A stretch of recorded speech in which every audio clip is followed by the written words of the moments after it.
Yeah, so for the ICA, I understand that Director Gabbard is reviewing that, and I've deferred all AHI investigations to her review. So if in her judgment that is something that should be retracted, then I would agree with that. Then yes. Okay, Director Patel.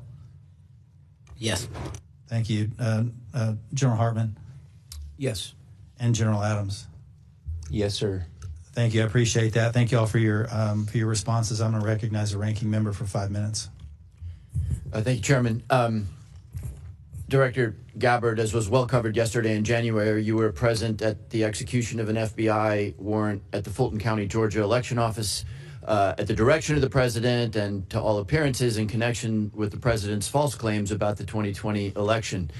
The unsealed affidavit submitted by the FBI made zero reference to foreign powers or outside interference. I don't want to relitigate the reasons why you were there, but I do want to know whether as a result of your visit there is credible intelligence in your possession pointing to foreign interference in Georgia in the 2020 election.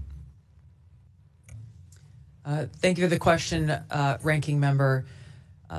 As you know, over each of the previous elections, there is an ongoing effort by different foreign entities. Ma'am, it's a very specific question. Is there intelligence in your possession relative to foreign interference in the 2020 elections? Very simple, straightforward question. We are continuing to look at previous attempts to interfere in our elections and any ongoing threats that may exist for the upcoming elections. Okay, but can I assume that the answer to my question is no, that you have no specific intelligence related to foreign meddling in the Georgia election? We are continuing to look into this matter. Okay.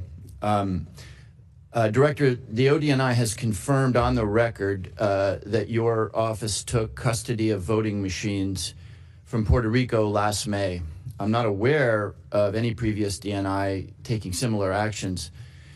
Did your office promptly notify the committee about taking custody of Puerto Rico's voting machines? I don't believe we did. However, this was done at the request of the Puerto Rico AUSA attorney. Ma'am, it's a yes or no question. The answer, as you have acknowledged, is no. You did not inform the committee about the taking of a territory's voting machines. Is there a specific foreign threat? And I've read the reporting that you were looking for possible foreign threats, but is there a specific foreign threat that drove you to take this action?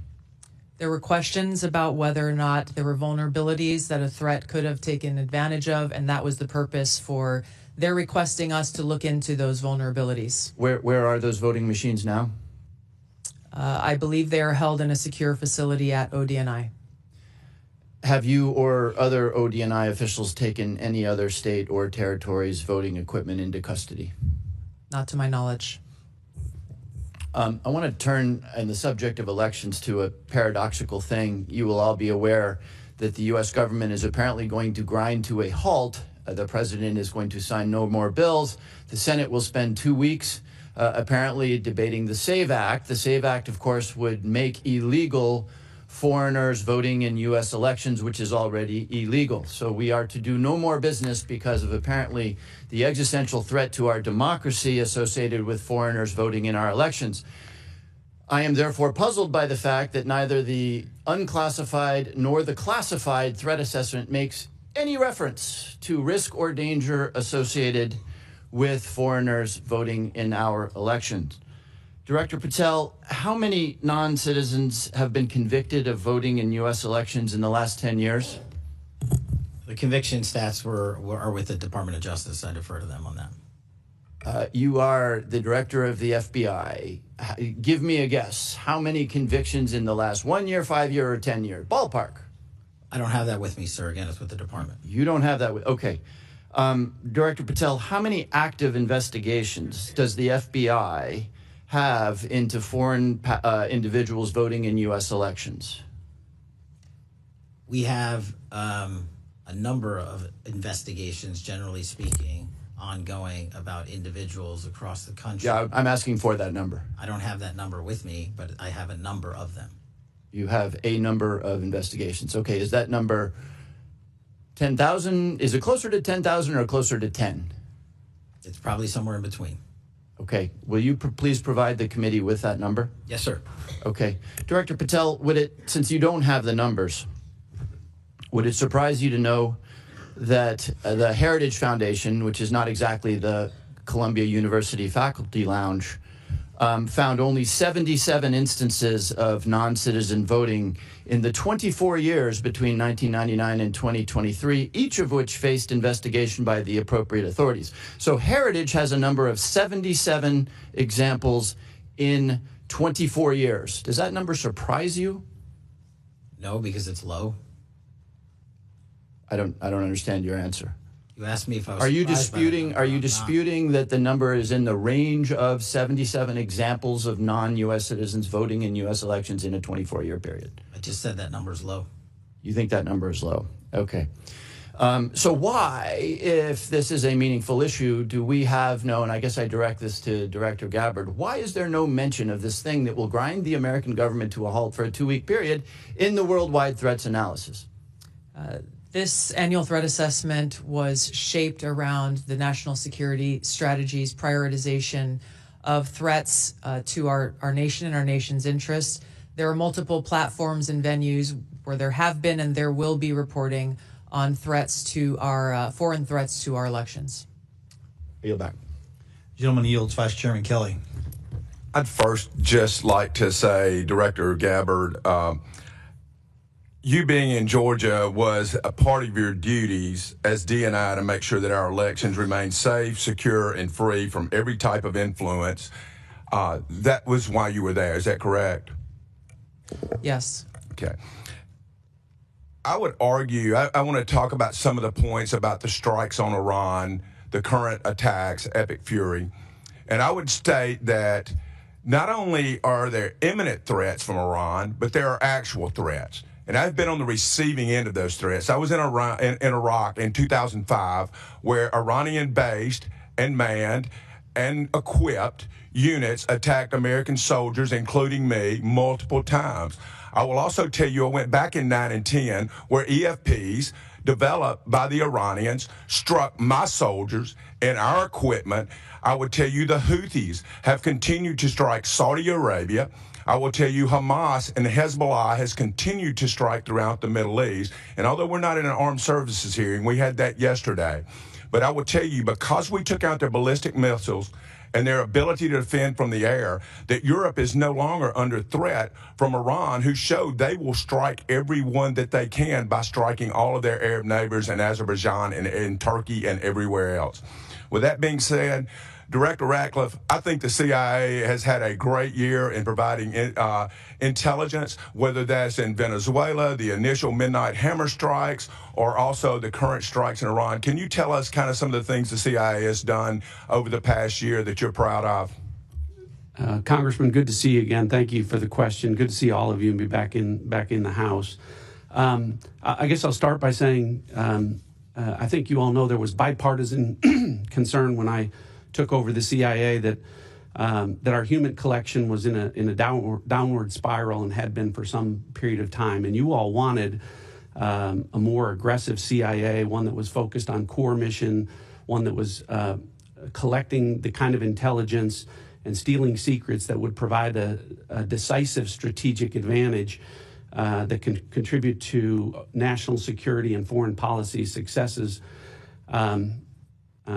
I do think that the CIA, I agree with you, has had a great year, and that's a credit to our workforce. So you talked about some of the very public successes like Operation Midnight Hammer and Operation Absolute Resolve, where our agency contributed to a, frankly, flawless intelligence picture that allowed for flawless military operations. And I want to credit everyone here. There's been bipartisan praise from this committee, even from those of you who may disagree with the underlying policies. But I think those successes are really emblematic of success that the agencies had across the board on all national security matters in all national security spaces. And it's not just an opinion, it's reflected in our statistics. So when we talk about stealing secrets, you need assets and sources on the ground around the world. We're up 25% in that regard just in the past year.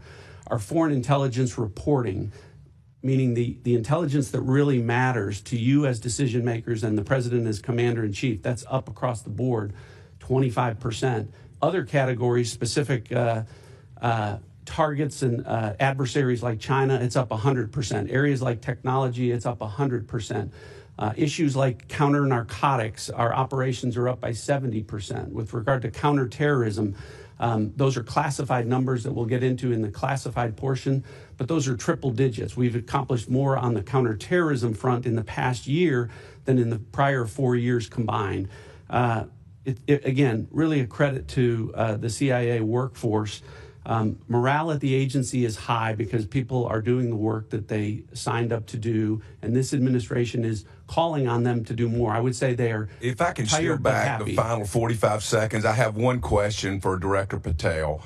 Director Patel, the current shutdown that is caused by us not funding TSA, Border Control, DHS, and all those things, how hard has that made the job of counterintelligence, FBI, to protect us here in the homeland from threats that came through our borders or internally and already existing in the United States, Director Patel? Thank you for the question. When it comes specifically to the combination efforts between the Department of Homeland Security and the FBI, we have 59 Homeland Security task forces that we have stood up in every single state, and then some, that are co-led by the FBI and HSI. And obviously having a stopgap in funding is hurting those abilities to go out there and fight crime and pick up violent offenders across the country. Even though the DHS workforce shows up every day, I think they've gone 1 month without a paycheck now. We also have things like our Southern Border Intelligence Center in Tucson, Arizona, that is our hub for intelligence collection operations on foreign terrorist organizations, specifically the narco traffickers down in Mexico. Thank you. My time's expired.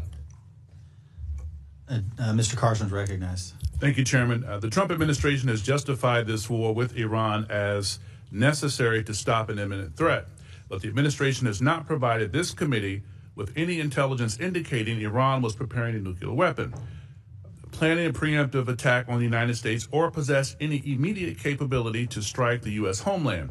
That raises very serious questions about what the analysis of the IC provided before the decision to go to war was made. Directors Gabbard and Ratcliffe, is there any evidence that Iran intended to conduct a preemptive attack on the United States? And I ask this because 13 service members have been killed in Trump's war, including Captain Seth Koval, a husband and a dad from my state of Indiana, and my constituents want answers. So is there any evidence that Iran intended to conduct a preemptive attack on the U.S. prior to beginning this war, yes or no? Congressman, the answer to this question needs to be reserved for a closed hearing. I will say, however, the intelligence community does provide the assessments of the threats that exist to the president so that he can make that determination within the body of information and intelligence and activities within the region that ultimately he is responsible for. What is an imminent threat? And if there is an imminent threat, what actions need to be taken?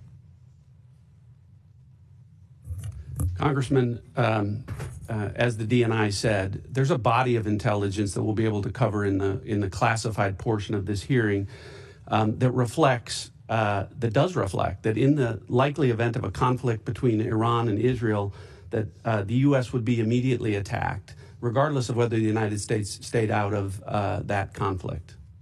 Shifting gears to Ranking Member Himes' point, let me read to you from the 2025 Annual Threat Assessment under your watch last year. Quote, Moscow's malign influence activities will continue for the foreseeable future and will almost certainly increase in sophistication and volume. Moscow probably believes information operations efforts to influence U.S. elections are advantageous, regardless of whether they affect election outcomes. By contrast, this year's threat assessment makes no mention of foreign threats to elections. Meanwhile, the IC has been publicly warning about foreign powers interfering in our elections for nearly a decade.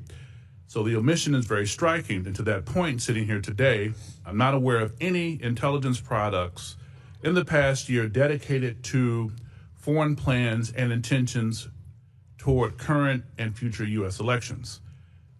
Director Gabbard, yes or no, ma'am, have you directed or been directed to stop or limit dissemination